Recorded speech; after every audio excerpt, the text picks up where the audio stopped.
نحمده ونصلي على رسوله الكريم اما بعد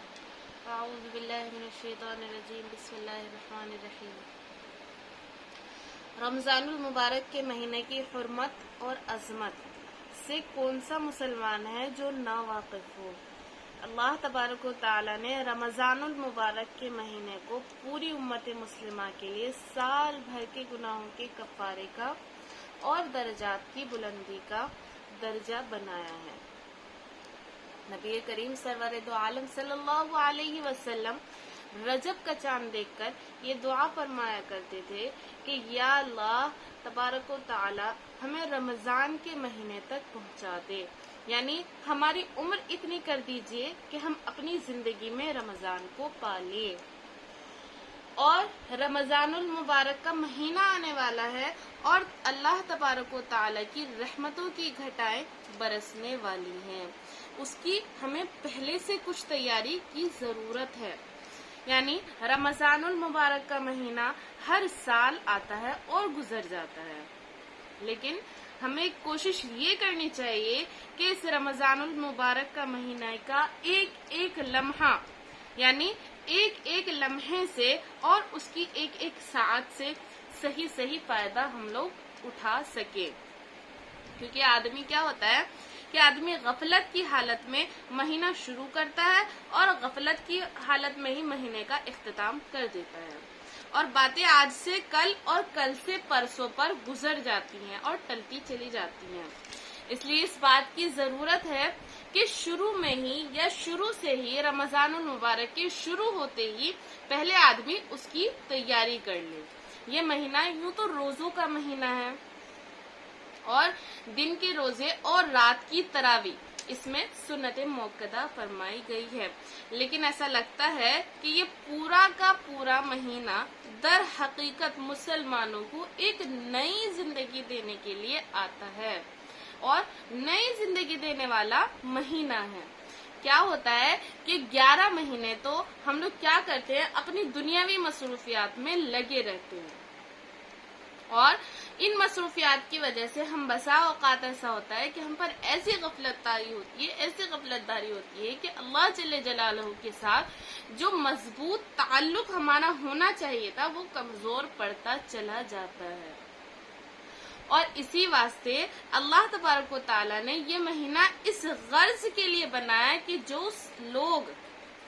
لوگ سال کے 11 مہینوں میں اللہ تبارک و تعالی کے تعلق سے دور چلے گئے ہیں ان کو اس مہینے میں قریب لایا جائے اور اللہ تبارک و تعالی کی محبت، اس کی خشیت، اس کے تعلق میں اضافہ ہوتا چلا جائے۔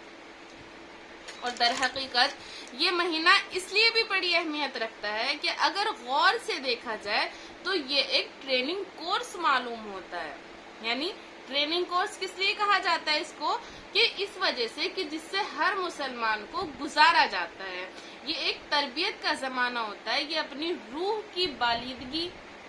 اپنی روح کو تازگی دینے کا مہینہ ہے، یعنی اس سے ہماری روح تازہ ہو جاتی ہے۔ اور پھر کیا فرمایا کہ یہ اللہ تبارک و تعالیٰ کی رحمت کو متوجہ کرنے کا مہینہ ہے، یعنی اللہ تبارک و تعالیٰ کی رحمت کو اپنی جانب متوجہ کرنے کا مہینہ ہے۔ یہ اللہ تبارک و تعالیٰ کے ساتھ مضبوط تعلق قائم کرنے کا مہینہ ہے۔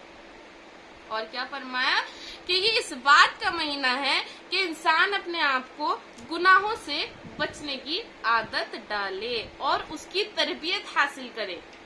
ویسے تو کیا ہوتا ہے کہ روزہ بذات خود ایک بہت عظیم عبادت ہے، لیکن اس کا ایک بہت بڑا مقصد یہ ہے کہ انسان کو اپنے نفسیاتی خواہشات پر قابو پانے کی عادت پڑ جائے۔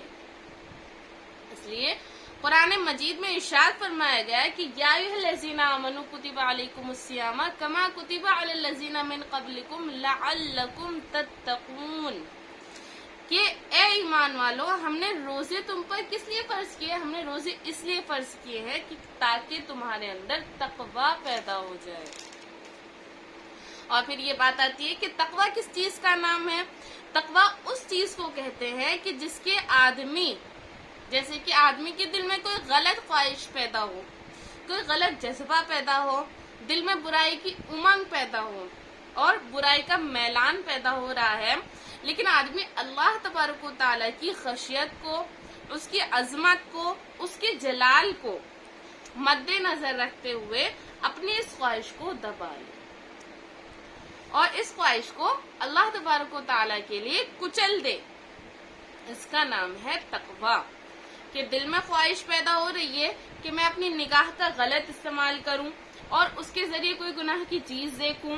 لیکن آدمی یہ سوچتا ہے کہ میں اللہ کا بندہ ہوں،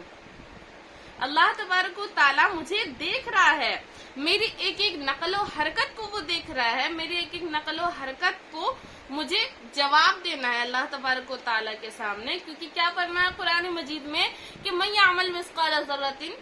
شرا یرہ، ایک ذرے کے برابر بھی اگر تم گناہ کرو گے تو اس کا تمہیں اللہ تبارک و تعالیٰ کے ہاں جواب دینا ہوگا۔ یہ سوچ کر آدمی اپنی نگاہ کو روک لے، دل میں جھوٹ بولنے کا، دل میں غیبت کا داعیہ اگر پیدا ہو رہا ہے کہ مجلس بہت گہری مجلس جمی ہوئی ہے اور اس مجلس میں بہت گہری غیبت ہو رہی ہے، بہت زور و شوروں سے غیبت ہو رہی ہے اور میرا بھی دل چاہ رہا ہے کہ میں بھی اس کے اندر کوئی حصہ ڈالوں، لیکن آدمی اس وقت اللہ تبارک و تعالیٰ، اللہ رب العزت کی عظمت کو، اس کی خشیت کو، اس کے جلال کو کیا کرے، دل میں لا کر اپنے آپ کو اس سے روک لے۔ تو یہی اور اسی کا نام تقویٰ ہے۔ اللہ تبارک و تعالیٰ فرماتے ہیں کہ ہم نے روزے تم پر اس لیے فرض کیے ہیں کہ تاکہ تمہارے اندر تقویٰ پیدا ہو جائے اور تم لوگ کیا بن جاؤ، متقی پرہیزگار بن جاؤ، کیونکہ روزے کے اندر انسان کو تقوی کی تربیت دی جاتی ہے۔ وہ اس طرح کہ جب ہر مسلمان روزہ رکھتا ہے یا پھر روزے کا ارادہ کرتا ہے، جس کے معنی یہ ہے کہ مغرب کے وقت سے لے کر یعنی صبح سے لے کر وہ مغرب کے وقت تک نہ کچھ کھاتا ہے، نہ کچھ پیتا ہے اور نہ اپنی جائز خواہشات کو پوری کرتا ہے، کیونکہ کیا ہوتا ہے کہ یہ ارادہ انسان اپنے اندر کر لیتا ہے کہ اگر مغرب کے وقت تک، صبح سے لے کر طلوع فجر سے لے کر مغرب کے وقت تک نہ میں کچھ کھاؤں گا، نہ کچھ پیوں گا اور نہ اپنی جائز خواہشات کو پورا کروں گا، تو جب یہ ارادہ انسان کر لیتا ہے اور پھر اس کے بعد کیا ہوتا ہے کہ جب روزہ رکھ لیا تو کوئی بھی مسلمان ایسا نہیں ہے کہ جو بھوک کی شدت کی وجہ سے یا پیاس کی شدت کی وجہ سے روزے کو توڑ دے، یعنی بھوک لگی ہوئی ہے، کھانا موجود ہے، اس کی خوشبو بھی آ رہی ہے، اس کو کھانے کا دل بھی چاہ رہا ہے، لیکن چونکہ روزہ رکھا ہوا ہے اس وجہ سے آدمی یہ سوچتا ہے کہ میں نے روزہ رکھ لیا ہے تو کھانا میرے لیے جائز نہیں ہے۔ فرض کیجئے کہ میں صبر کروں گا، شام تک صبر کروں گا اور جب شام ہوگی تو جب یہ کھانا میرے لیے حلال ہو جائے گا تب میں اس کھانے کو کھاؤں گا۔ پھر کیا ہوتا ہے کہ انسان اپنی بھوک کی خواہش کو روک لیتا ہے، اس لیے روک رہا ہے کہ اللہ تبارک و تعالیٰ کے لیے اس نے روزہ رکھا ہوا ہے اور روزہ توڑنا سخت گناہ ہے، اس کا کفارہ بھی بہت سخت ہے، اور اس واسطے آدمی رک گیا باوجود بھوک ہونے کے، یعنی اس کو بہت تیز بھوک لگی ہوئی ہے لیکن وہ اللہ تبارک و تعالیٰ کے لیے رک گیا، اور باوجود گرمی کا موسم ہونے کے، شدت کی گرمی ہو رہی ہے اور حلق میں کانٹے پڑے ہوئے ہیں، سامنے ٹھنڈا پانی بھی موجود ہے، لیکن کیا ہوتا ہے کہ دیکھنے والا بھی کوئی نہیں ہے، لیکن اس کے باوجود وہ کیا کرتا ہے، مسلمان اس بھوک و پیاس کی شدت کی وجہ سے روزے کو توڑنے کے لیے تیار نہیں ہوتا، بلکہ میں تو یہ سمجھتی ہوں کہ شاید اگر مسلمان کو لاکھوں روپے کی پیشکش بھی دی جائے کہ تمہیں لاکھوں روپے دیے جائیں گے کہ تم روزے کو توڑ دو، تب بھی کوئی مسلمان کیا ہوتا ہے، گوارا نہیں کرتا کہ میں اپنے روزے کو توڑ دوں۔ تو یہ چیز جو اس کو کھانے سے روک رہی ہے، پینے سے روک رہی ہے، یہ در حقیقت اللہ تبارک و تعالیٰ کی عظمت و جلال اور اللہ تبارک و تعالیٰ کی کیفیت، اس کا حکم کا احترام، یہ چیز ہے جو اللہ تبارک تبارک و تعالیٰ کی طرف سے ہے، اور جو اس کو اس کی خواہشات پر عمل کرنے سے روک رہی ہے، تو کیا ہوتا ہے کہ اللہ تبارک و تعالیٰ فرماتا ہے کہ ہم نے تم پر روزہ اس لیے فرض کیا تاکہ تم متقی ہو جاؤ، اور تاکہ تقوی کی تم کیا کرو، تربیت کرو۔ تمہیں کیا کہا جاتا ہے کہ جس طرح تم نے باوجود بھوک ہونے کے اور روزے کی وجہ سے، یعنی روزے کی حالت میں تمہیں بہت تیز شدت کی بھوک لگی ہوئی ہے، تم نے کھانے کو چھوڑ دیا، باوجود شدید پیاس ہونے کے روزے کی وجہ سے تم نے پینے کو چھوڑ دیا، یعنی پانی پینا چھوڑ دیا، اسی طریقے سے ہر گناہ کا حال ہے۔